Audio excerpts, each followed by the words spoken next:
Now then, where was I? The children that were scattered about the floor of the common room looked attentively at the old man, waiting for a tale of faraway lands and heroic exploits. Waterdeep. You were at Waterdeep. I suppose we were at the beginning then. The underdark, the grove, the sea, the palace, they all converged right there. Harold, have you ever seen so many different kinds of people in such a big place? How hard could it be to find somebody that knows where Tailwind is? You're a miracle, boy. I shake my head and quietly to myself say, there's no such thing as miracles. I'll tell you what. I'll give you a running start. I'll count to 30. 1, 2. 30, and then I'm gonna run at him and attack him. Fair's fair. You told me your history. I was born on that boat. Huh? That ship that your friend is dissecting. I absolutely hate how chipper you always are. And it'd be a good look on you, though. If it's a riddle, I want to solve it. If it's a lock, I want to open it. How do I make this quick? I'm a holy woman, and I'm looking for things that were taken from me and my people. They could not begin to fathom the situation that they found themselves in.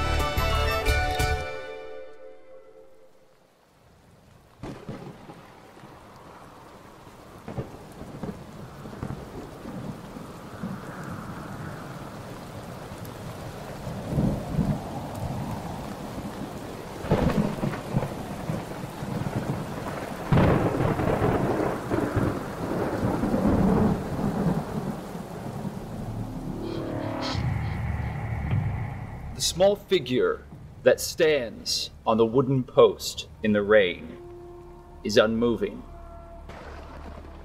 The shadow of her figure is lit by the lightning that strikes in the sky above. High on the mountains, far from the civilized world, a young girl is in the midst of her training.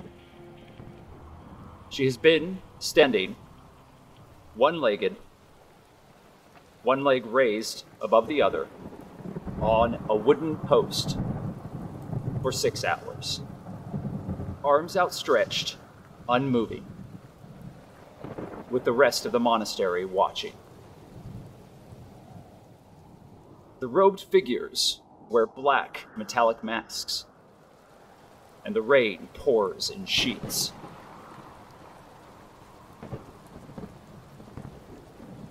The pain that the young girl feels in her arms, legs, and mind are dulled by the training that she's received over her short life. Being of elven blood, she has spent many years here and has learned to control the waves of agony that this training has risen within her. Siraye, I need you to make a Constitution saving throw, please. 18. Unmoving, Siraye stands at the ready. A figure in a silken black robe, soaked from the rain, black metallic mask just like the others, steps from the crowd and begins pacing around the pole.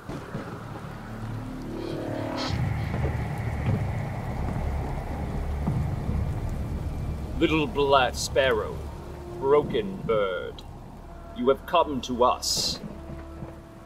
You seek enlightenment. The powers that we have taught you, the things that you have learned, now come to fruition. Your pathway stands before you. This monastery has given you everything. And now you must be prepared to do what you must to further the goals that we have instilled within you, the ideals that make this holy temple strong. We reshape the world. And from behind the figure All of the voices in unison speak. We reshape the world. We reshape the world. We make Aber Terrell strong once again. We make Aber Terrell strong once again. We are not one, but we are legion, unified, and every masked figure around you chimes in unison. Unified. Now is the moment. Will you become one, or will you die? The figure pacing around the post has stopped in front of you. You have not moved for 6 hours. A long, silent moment. Thunder rolls across the sky, lighting everything brilliantly for a moment, as the figure in that split second turns, reaches into the robe, and grabs a dagger, throwing it directly at your head. What do you do? Try and catch it. Yeah, I'm gonna catch it. Would you like to spend a key point? Sure. Make an acrobatics check. 25.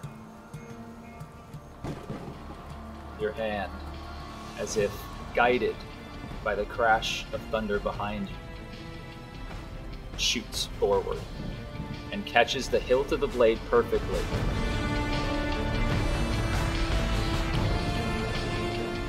All of the voices in the circle. Unified. Unified. Unified.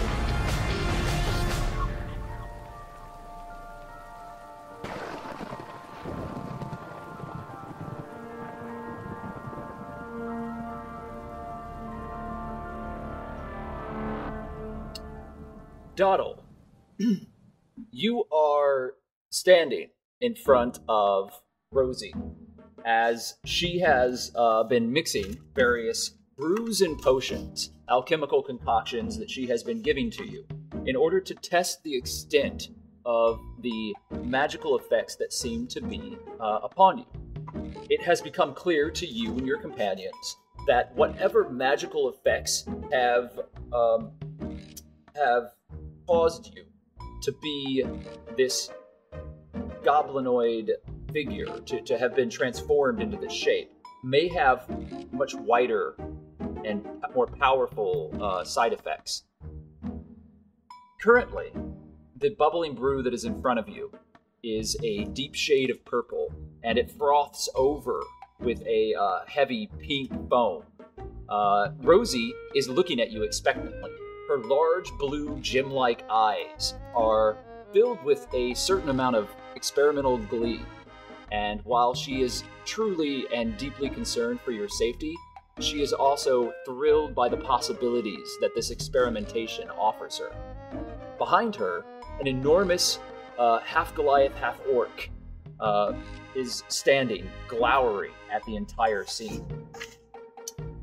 The potion is in your hand, and Rosee is looking at you. What would you like to do?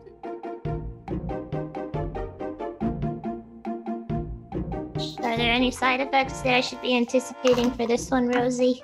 I'm not even sure anymore. We've been doing this for so long that I don't even know where we are. But let me tell you a couple things about a potion that I would like to be a little more clear about. First and foremost, we've tried 74 potions and 13 different concoctions in each of those I'm very full, yes. But that's okay. We have plenty of time for you to be able to drink and drink and drink, and then you can do what you need to do, and we'll keep feeding you more and more potions. You can absolutely take more. And if not, I'll make a potion for it. Autumn's up. Make for me a charisma save. You got it, dude. That's 14. I don't think I've ever been called dude that way. Alright, 14. You immediately feel nothing. It is it's completely as if nothing has happened. You do burp a little. She looks, and then she waits, and then she looks at an hourglass that she keeps turning over. Well, back to the trolley board. This is really interesting. I'm sure we're going to have to try this again, but wait, one more. But I'm going to try something completely different. Let's try to alter your strength. Let's make you strong. And then she jumps down from the countertop and runs over and starts changing vials and adjusting the drips on certain of the apparatus that she has spread within her tent. You are currently in Glimmerspark's Gyms, which is a alchemical component shop within Waterdeep.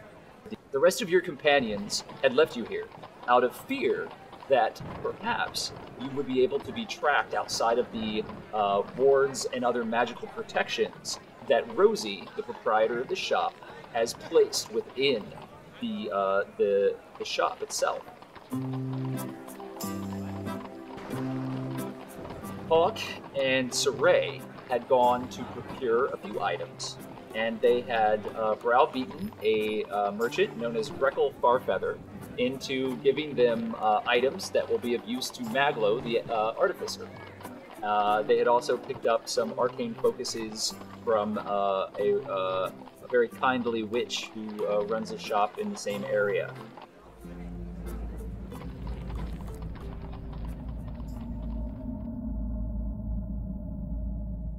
Currently, Maglo, Juniper, you stand at the top of the staircase in this dusty, cobweb-ridden crypt. The aged iron gate, beset spikes and skull visages and winged carrion birds, beautifully crafted, but from a far, far older age. Waterdeep stands between you and the hallway. You've been there for hours. What would you like to do? Is there with this gate? Is it like one of those gates where there's like an opening at the very top? So if someone wanted to climb up. It is the only openings within the gate are between the bars. It is as if it were an arched doorway. And the gaps between them, between the bars themselves, are far too small for someone to naturally move through. Now, if you were able to alter or shift your shape into something smaller, you would absolutely be able to slip through. But a humanoid or smaller figure would have a very hard time getting through. All right, Maglo. Maglo is pacing around just like the area, being like, have you seen the box where we send Rosee letters? Have you seen it around? Because I've written her a letter. I think Doddle has it. So Doddle is with Rosee. Oh. Well, why would she take... Okay, fine. Well, I got a letter, and hopefully she ain't gonna fucking try and find me. Because I did it. It's there. I'm gonna fucking date it. Well, maybe we need someone to find us, because we gotta find this Master's ear. Is the library also this way? Do you know if that's... No, we can get out another way. If he's not coming, do you want to just go to the library and try and hit Zero up another day, like when we get back or something? Because clearly you don't want to talk to us. You've been shouting for a while now, is that correct? You've been trying to catch someone's attention by making some noise? Yeah. Yeah, I think after a little bit, Maglo stopped to just pace around and just clean up the camp and shit. Because it's right next to the camp, right? It's about 20 feet up, a stone spiral staircase that goes up and then leads to this little alcove that leads into this upper part of the crypt. Juniper, are you doing anything up at the top? Besides the couple yells, not really. I'm gonna go back down the stairs. Is there like any cups still up on the table at all? Yeah, you walk down and you find some cups. And what do you do with the cup when you find it? Take one, go back upstairs, and start banging it against the bars, yelling for Zier.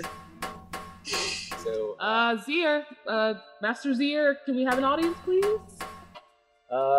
Make a persuasion check. Let's see how persuasive your shouts are, or how annoying they are. You can make. I'll let you make a performance or a persuasion, and if you choose performance, you can use that to just make a lot of noise. I'll do performance, but either way, it's a 2. Alright. So you're banging along, and eventually you do hear the jingling of keys, and you see the kind of broken and hunched figure of Bez Smith enter from another staircase into the hallway and start walking closer to the gate. She's very wary, and you can see one big, milky, just terrifying eye that seems to almost bulge out of her skull underneath all of these rags and furs, and one arm is just clearly longer than the other. It almost touches the ground, and when she walks, she has a waddled limp that she kind of drags herself forward, and she looks at you.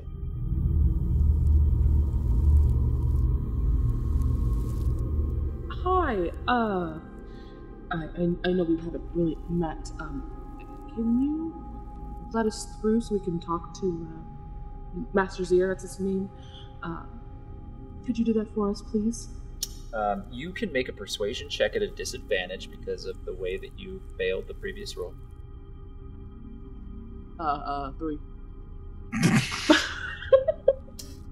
Bez Smith looks at you and steps closer and takes the cup out of your hand and then walks away. Oh, come on. Don't be like that. Really Just- now? Oh, my lord. Oh Like, my god. if he tells us information, then we can leave, and you won't have to see us again. Make a persuasion with an advantage for that argument. There you go. That's not bad. All right. That's a 16. Her back is to you as she was halfway down the corridor, and you see her take a deep breath and then stop and then slowly turn back and then walks over and unlocks the gate. Oh, thank you so much. Oh, my lord, you are... She holds her hand up to you. And you can see that she's checking to see if you're armed. Does anybody have a weapon on them? No, I've just been doing research all day. I mean, if you have a hidden weapon, that's all right. If you clearly are like carrying a sword or a gun per se, that would be a problem. Okay, so you are unarmed. Above game, are you actually unarmed? Aside from the fact I have a component pouch, which I can use to make potions to chuck at people. No. All right. My stuff is jacked. Yeah, you just got out of jail. We've been making you run through this entire campaign without any of your equipment for like 3 sessions. It's fine. It's all right. You don't need things. No. We're working on it, okay? We're a non-materialist campaign. Wait. Siraye and Hawke, are you really working on it? We're trying to, yeah. We are, yeah. We got sidelined. We got sidetracked. Are you really trying, though? Yes. We gotta try harder. The goal originally was get the money to Rosee and then go and get the stuff. And then it became get the thing to Rosee. Oh shit, we have a lot of money. Let's go buy stuff so then we can go do the rest of the stuff. I think we've lit upon where the distraction occurred. Did you say we have a lot of money, let's go get stuff? Was that? No, it was we have a lot of money, let's go buy stuff so that way we're ready to go steal stuff. Flawless logic. Yes, Flawless. very flawless.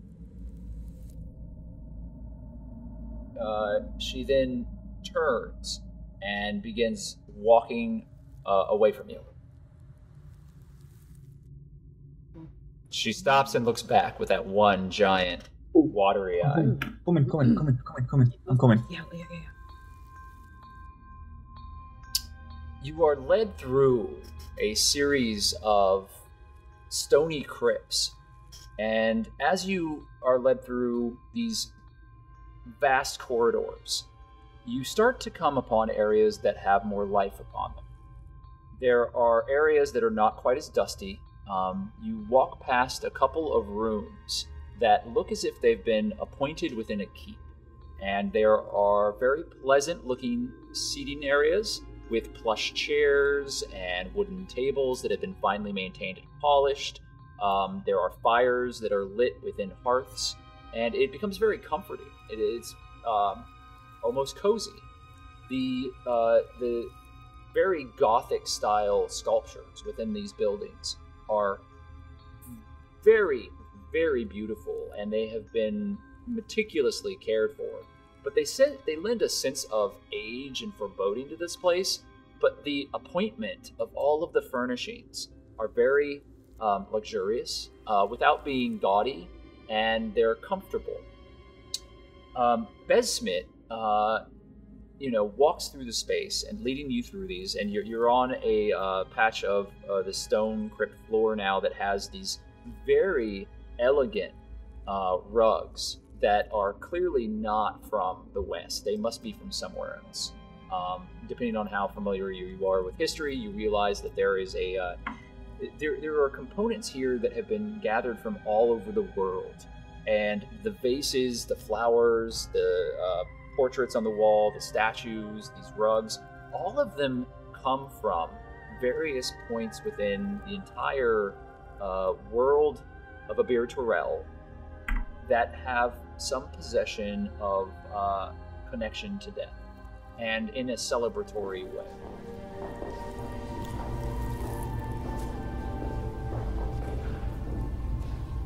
You are led into a room, and it is a little further back from these hallways, which seem to be living quarters. And there is a very large chamber, and the chamber is circular. And all the way around this chamber are a series of 13 stone slabs. And the stone slabs all are intricately carved, with skeletal figures that are holding the slabs up at a very slight angle. And from the stone slabs and the metal pinions that are on them are attached a number of corpses.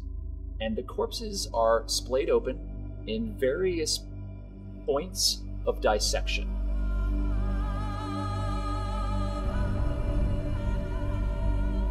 And there are, in the central, there's like a cistern in the center, and there's a bubbling fluid inside of it.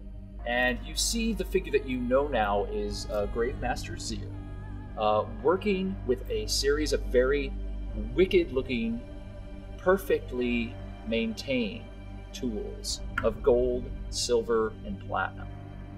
And he is currently cracking the ribcage of a corpse open with a very audible snap as you walk in.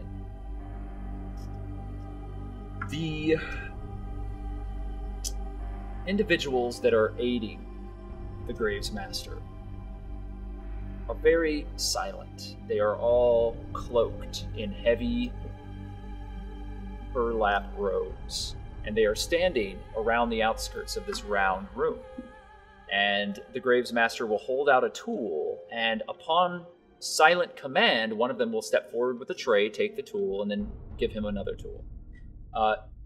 Besmit holds her hand up, and the two of you stop in the entrance of this chamber, and you stand there for 3 or 4 minutes as the Gravesmaster works. During that time, do you wish to say anything or do anything? June just takes a seat on the floor and watches. MacLeod definitely does want to say something, but it's been such a hassle getting this guy's attention that he can wait a few more minutes. And he's just like watching, because it's all basically science. So he's kind of enjoying the spectacle. Make an Arcana check. Nat 20? Let me roll again. You know the house rule. Yeah, I do. Yeah, please. Here, let me put that up on. 19. Okay.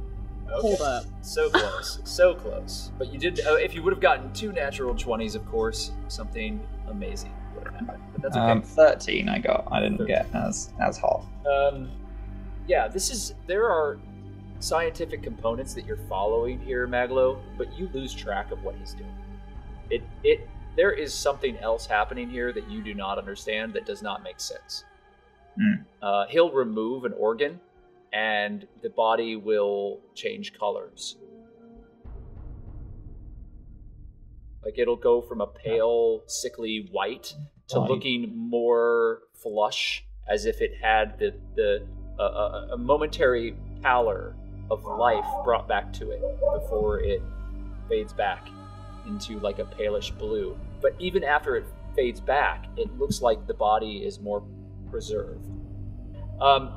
Juniper, this man is a necromancer. You're certain of it. And his usage of magic is allowing these corpses to be perfectly preserved. And what he is doing is preparing these bodies for a very long preservation. Effectively, you think he's using ancient techniques from faraway lands to preserve these bodies in ways that are unnatural, but are in line with the religious practices of many ancient dead cultures.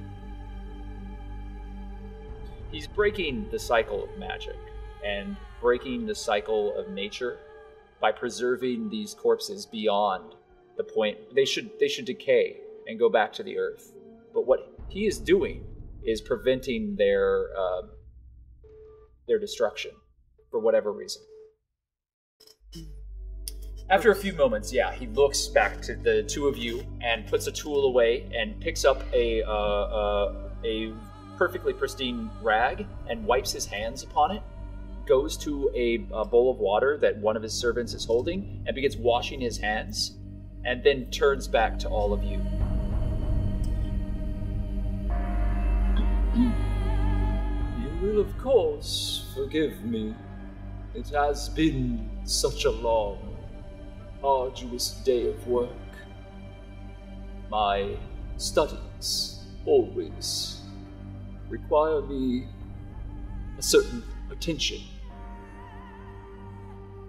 Each of you understands this, yes?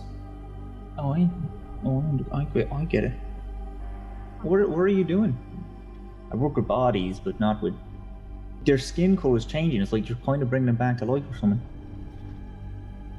If only that were the case. My meager abilities are not within the powers of resurrection. What I do is give them comfort, solace, protect them. I shield them. What are you shielding them from?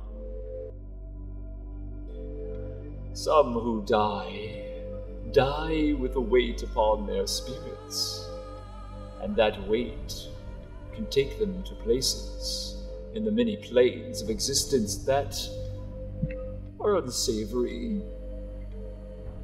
For a certain arrangement, I am able to keep them from those places. Guard them, shield them. They can find their penance elsewhere. June just kind of leans over and whispers to Maglo, "Are you sure this is the guy we're supposed to be talking to?" Aye. He seems smart. So, I have some questions just about our situation. I've been doing some research downstairs, and I just wondering, do you know much about beasts and monsters? We have a description.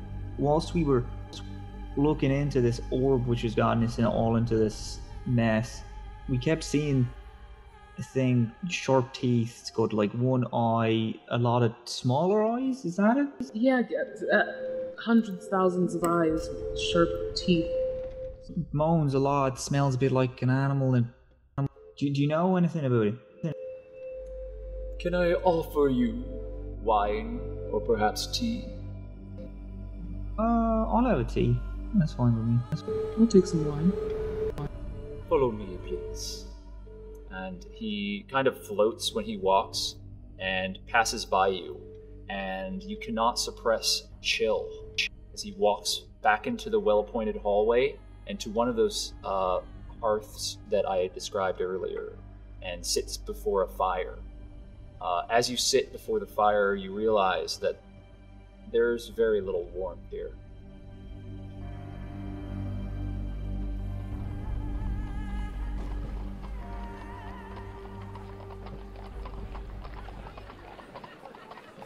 Hawke and Siraye. You're in the streets. You currently are holding a number of packages and burlap sacks that you've gathered from your acquisitions from various merchants. At this point as well, if there were any mundane items that you want to purchase, I'm going to say that you did that as well. So if there were supplies and rations or anything that didn't require negotiation, i.e. anything magical, then you've also gathered those items. But you have also procured a small wooden crate that is that holds a very powerful artificer tool. It is a construct that has to be built. It is a kit. It is not completed, but it has all of the parts and components needed to either build or upgrade a construct. And you've purchased this for Maglo. The exact form of the construct is on the side of the box, and you see a small cat-sized dragon figure in the diagram and the blueprints on the front. And also, Hawke, from the kindly shopkeep within the magical shop that you were in, you have procured some arcane focuses as well. Was there anything else that you were specifically looking for while you were out before returning to Glimmerspark's gyms, where Rosee and Doddle are currently experimenting? Just some cupcakes for Rosee, because that was something that she wanted. You easily procure cupcakes. How much do you want to spend on the cupcakes? How much do you... Hawke is hoping to buy like a dozen, find like whichever ones have colorful frosting on them. Right, so you're looking for something higher end, and it's going to cost like 5 silver for like really high end gourmet cupcakes. But you could get something for a few copper. Oh, we don't need anything fancy here. It's all just sugar, Hawke. Yeah, I'll just like find whatever I can get for like a silver. Well, silver is still a lot of money for cupcakes, so you get like the mid-range cupcakes, but you don't get the gourmet cupcakes. So you pick up a box of these cupcakes, and then you make your way back to Glimmerspark's gyms. The entranceway to this shop is covered in all of this brightly colored silk and fabric, and it has glowing bottles with liquids that bubble in it, and it kind of sparkles from the outside. And on the inside, you can see this kind of calliope of lights that move around on the inside of it.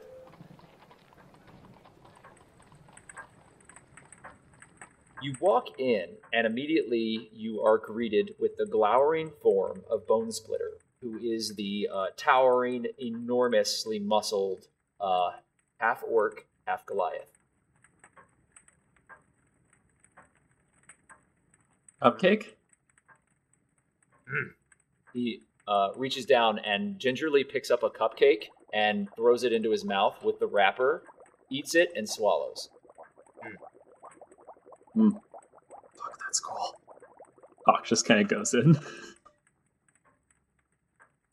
So you push past some beads and the tarp that she has out, and as you do, all the colored silks part, and immediately you hear everything on the other side.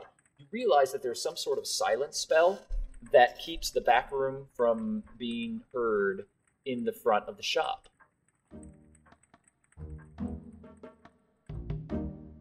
And at a table, sitting on a table, is Doddle, surrounded by empty bottles, and there are vials everywhere, and there's bubbling brews everywhere, and Rosee is running around the room, grabbing things and dumping them into a cauldron, while Doddle sits looking as if she's about to burst. We're back. Oh, it's the shopping trip. Good. We got things, and box of here's the thing you wanted for Maglo, and I set it next to the table. Alright, as promised, you may have the rest of my share. Thanks, Doddle. The box. Is there anything that I can use to, like, gift wrap it, Rosee? Actually, Siraye, may I borrow 5 more silver or something just for a bow of some kind? Sure, and I... Wait a minute! Rosee jumps in front of you. Did you just ask for a bow in my shop? That's ridiculous. You're not going anywhere else. You're buying bows from me. But because, by the way, one of my big hobbies is to make bows, and my bow making skills are quite good. Almost as good as my alchemy skills, which are actually quite good. Siraye, you still owe me letters, and I just want to point out right now that even though you've been out shopping and trying to help the group, that it's still a requirement that you write me letters that are very heartfelt, like Doddle here, and that you do them at an expeditious time, because I don't have all day. I have to do all of this potion mixing right now, and if I'm going to make bows on top of all of that, then I'm going to really need you to focus up. And she kind of like taps your cheek as she jumps up and runs past you. Rosee, I've seen you every day. Doesn't matter! Also, Siraye, didn't we pay for the Clockwork Dragon with Maglo's share, so shouldn't you be giving Doddle her full share? What are you talking about? So, No. if Doddle says you can keep the rest of her share, you're just going to take all of her money, aren't you? Can I roll an insight check real quick? Yeah, make an insight check. Why would my friends lie to me? I got a 12! Yeah, I mean, this tracks. You know these people, so whatever you want to take out of it, you can. You didn't fail or super succeed, so I'm not going to tell you anything extra. I'm gonna look at Siraye with my big, above averagely sized blue eyes, and I'm gonna say, Siraye. You said I'd get your half. Maglo was gonna buy this anyway. Siraye, if you want to steal from other people, that's one thing, but if it's from our own party, we need to work together and be able to trust each other. Fine. And I'll give Doddle the change. Wait a minute. Siraye, Siraye, look me in the eye. Listen to me right now. No, you're keeping this. You're going to take how much the Clockwork Dragon was from my share, and you're gonna give it to Maglo's. Or what if you just do it yourself, Doddle? And that way Maglo can have say in whether or not you're gonna pay for the Clockwork Dragon? I feel like you're treating us as middlemen here.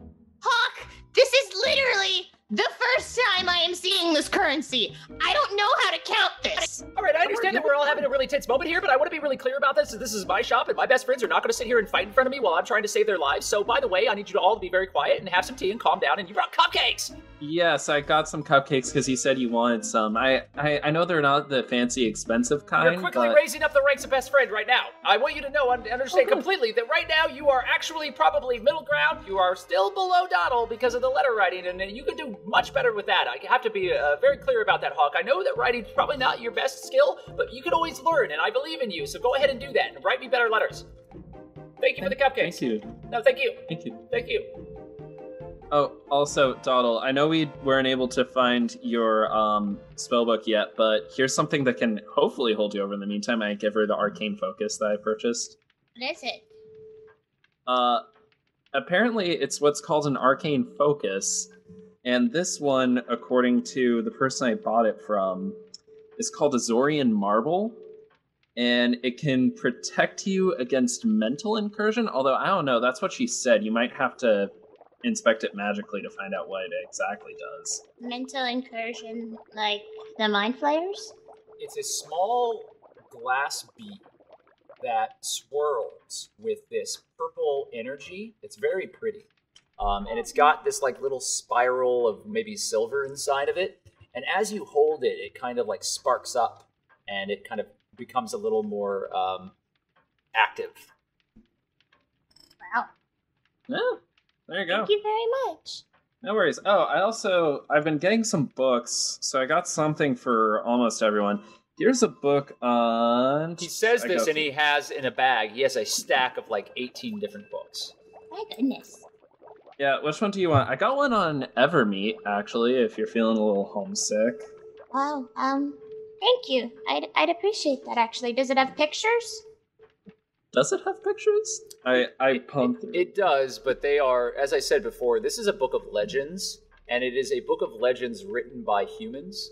So it's effectively a fairy tale book about the place known by the common tongue as Evermeet, which you know as Teowin. It's as if you are reading a fairy tale from somebody else's perspective of a place that you know like the back of your hand. It's interesting, but it's completely inaccurate. I think it'd be a little funny to, fact check that. I'd very much appreciate that. Thank you very much, Hawke. Yeah, no worries. I was just browsing through. I got some stuff from Maglo as well. Most of it's just my own research, but I figured I'd pick up some things for people. Yeah, but I think that's very kind that you were just browsing through and other people crossed your mind. Anyway, we should focus on actually getting Doddle and Juniper's stuff back, probably, right? Yes, absolutely. And I pull out the map of the prison that I had gotten earlier. I have a way, I think, to sneak in. We could sneak in through the back. It shows here that you can... this is a secret entrance that's as close to the stock room that would have June and Doddle's things. We could do that. Or we could try and disguise as nobles and try and get stuff out that way. I mean, or we could do both at the same time. So, I mean, on one hand, as fun as playing pretend was, I didn't really like how we lied to that one person. Yeah, you're not good at it. That was great. I just don't like lying to people like that. Plus, it breaks the law. So does breaking into a government facility and stealing things. Yeah, true. But it was unlawfully taken. At least one of them was. I don't know. I'd feel better sneaking in, personally, but it depends on whichever you prefer. I feel like going in as nobles would be risky. I think sneaking in's probably the better option, considering disguising the first time didn't work. Right. So, wait. All right, there we go. Time. Wait, what do you mean the first time? Oh, no, it's nothing. Perhaps we should discuss with our other party members before we solidify this plan. Okay. You are, I will remind you, you are, well, here's the thing. You're in the southern ward right now, and you are very close to where the keep is. You have traveled down here. If you choose to go back to where the others are, you're going to have to go all the way back up to the City of the Dead, which is going to take a significant amount of time. It's on the northern part of Waterdeep where you are. Hey, Rosee? Yeah, hi! You know how you have that magic box that sends letters that you gave Doddle? Do I? Yeah, of course I remember that. That's how you send me letters, and when you send me letters, it makes me happy, and that was part of the deal, and I don't even try to think that you're going to get out of it. If you're going to try to handle it, I don't really have time for all that. You're going to have to use the magical box. Okay, absolutely not. I'm going to absolutely write you letters. My question is, do you have a way to send letters to other people that quickly? Like, if I wanted to send a letter to another place in Waterdeep as quickly as it happens in that box? Do I look like an amateur? Of course I can do that. Oh, great. Yeah, but the problem is that your magical box, I think, is right here with Doddle. You don't have another magical box? Or... I do, but you'd have to have it with the person that I was trying to send the letter to. I can send the letter the reverse way. But for that to happen, they'd have to have the box, which the box is right here. And by the way, I appreciate that. If you want to send me a letter right now, Doddle, you can. Oh, not 10 minutes ago, Rosee, I verbally read you a letter. It was beautiful, and I really, really loved it, and I wanted so badly that you would potentially, write another one, but it's okay, it's no rush. You take your time. You got all the time. All right, well, you see, Rosee, is those words, they come from the heart, and my heart has to be refilled about every 24 hours. I have a potion for that. Oh, I'm please, no more potions, Rosee. I do appreciate it, all that you're doing for me. I really do. But I also feel like I'm going to hurl all over your shop, and I don't want that to happen. Please don't do that. So I'm guessing you don't want a cupcake? Not at the minute, no. Perhaps later. Rosee, we're just trying to alert our party members to our location so that we can all meet up and discuss a plan. Here, use this. And she throws you a vial. Do I catch it? Yeah. Do I have to roll for that? Yeah, make a dexterity save. Or an Well. acrobatics check, actually, would be more appropriate. Well, acrobatics check? Yeah. Oh, alright, dope. That's 13. Okay, yeah, you catch it. It's a little clumsy, like you were like, whoa, but you got it. Right, what is it? Yeah, just drink that, and then you can think a thing really hard for some one person, and you're going to send something to them. It's going to be a quick little, like, thought, but it's only one word, or one sentence. One word? No, one sentence. One sentence, but it's only 6 words, so you got to make sure that you do it right. Okay. Rosie's shop. What? Come to meet us at Rosie's shop. Okay, yeah. Alright, I'm ready. I'm gonna think about Maglo. Okay. Real hard.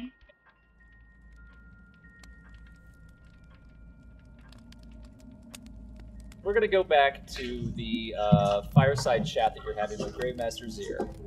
And tea has been brought in. And each of you has either a cup of tea or a glass of wine, for your choice. And the Gravesmaster, without anything, is sitting across the way, fingers steepled, and kind of looking at you expectantly. And just as you're about to start to get into the purpose that you wish to have this conference with the Gravesmaster, Meet us at Rosie's shop, please. What the fuck was that? Did you see that? You're what? Oh, nothing. That was weird. I just heard Doddle. I think she just doing magic shit. Alright, that's fine. She told us to meet her at Rosie's. please continue. Sorry. Alright, so this thing, we kind of need to do research on it. Your wards are something that I don't think any of us know how to replicate or know. So, to get us to leave, we need to beat this thing. Or at least know about it. This thing with, like, this eye and the teeth and the other eyes. And do you know anything about that? Do you know anything about Xanthars? Do you know if the library knows things about it? Because I'm sure I could figure it out. But I just want to know, is there anything you know about our Allow situation? me to be clear. If you enter into Waterdeep and begin asking questions about the Xanathars, you will very quickly come to regret that. It is highly ill-advised. Alright. June's gonna snatch the orb from Maglo. So, listen, do you know anything about this? And she's gonna toss it over. And so you're going to toss the orb at Gravesmaster Zir. Oh yeah, reckless. He's taken aback for a moment, like that composure just for a split second is gone as he catches it. I wish you hadn't done that. He sets it next to the table on the tray with the tea and the wine and all of that. He then begins speaking some words, and this green energy kind of emerges from his fingers that looks like smoke, and it wisps around, and inside of the smoke, you see 1,000 little skulls that all seem to be open and shrieking, and they wash over him, and the light just dims for a moment. And then he breathes again. Now, he looks down at it and begins kind of examining the orb. Hey, yeah, remember how I said I don't know if I should trust this guy 5 seconds ago? I think we can trust him. It's just he's just weird. Like necromancy? You realize this is necromancy, right? There's nothing wrong with necromancy. Different beliefs, I guess. Listen, he's kept us safe. He's given us a place which we can't be found, and he's also given us a way to like come in and out of our own volition.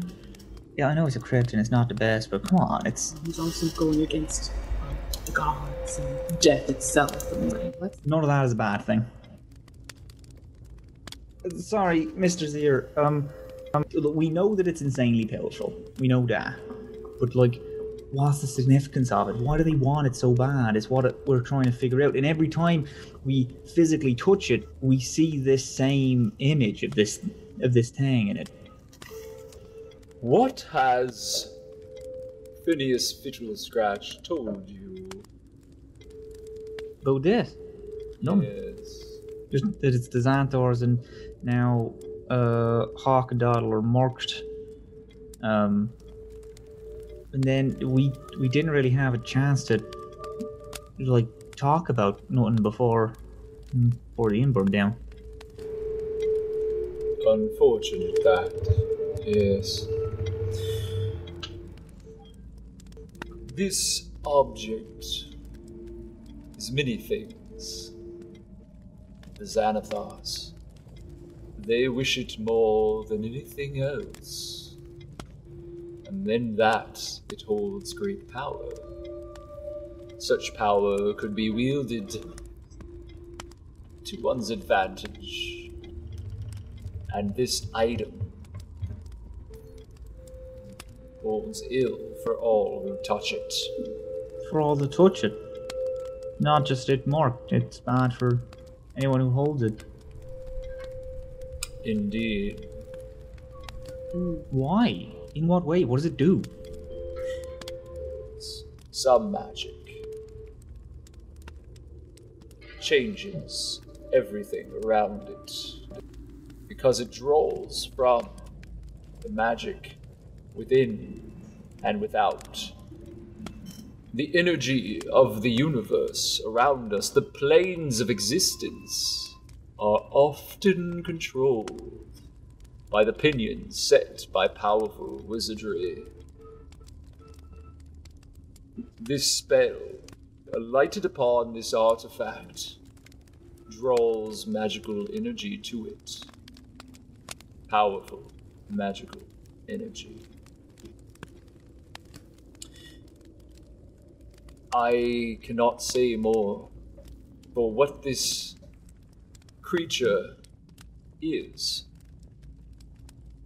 fully shielded, not only from the harms of the world, from age and time, but also from meddling. It is a lock within a lock, an enigma wrapped within a riddle. How do you know all this? I know a great many things. I have been here, watching, and the dead tell me much. You Maglo. I think it's time to go. If it's a riddle, I want to solve it. I think we're on If it's a lock, I want to open it. We're on our own. I have told young Master Hawke that he is welcome to come back for instruction. He is very interested. The powers that he wields can be focused. As exchange for the information that I have given you, I ask that you bring him back to me, so that I may have another conversation. Sure. We'll think about it. No, you will not.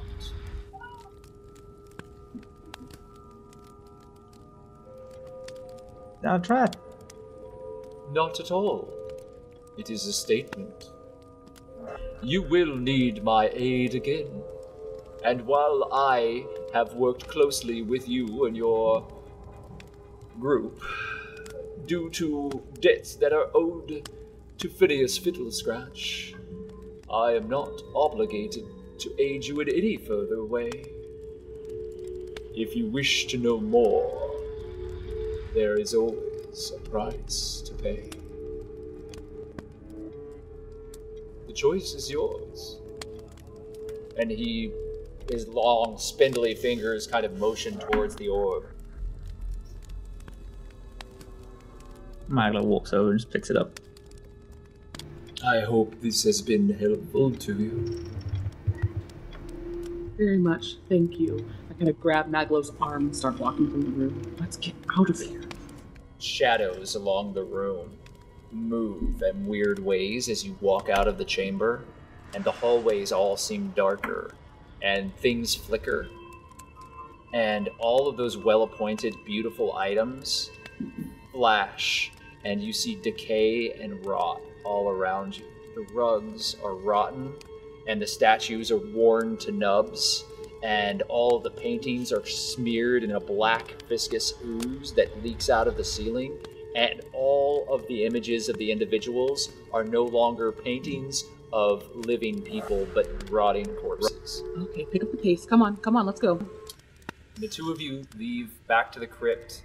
Running into Besmit, who stands there, leads you back to the gate and closes it and locks it as she watches you through a big, red, watery, dead-looking eye.